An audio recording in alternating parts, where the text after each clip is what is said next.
Friends, welcome to meaning in Gujarati channel. Pan.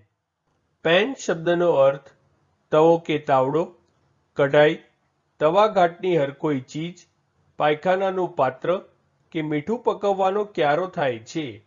Pen શબ્દને આપણે વાક્યમાં પ્રયોગ કરીને સમજીએ. This pan smells of oil, અર્થાત આ કઢાઈમાં તેલની વાસ આવે છે. એક બીજું ઉદાહરણ જોઈએ. The soup is boiling in the pan, અર્થાત કઢાઈમાં સૂપ ઉકળી રહ્યો છે. એક અન્ય ઉદાહરણ જોઈએ.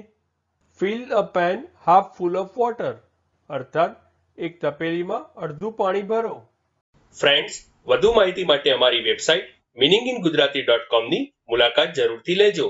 અને ચેનલ પર બીજી વિડીયો છે જે તમે જોઈ શકો છો, અને ચેનલને લાઇક, શેર, સબસ્ક્રાઇબ અને કોમેન્ટ કરવાનું ભૂલશો નહીં. Thank you.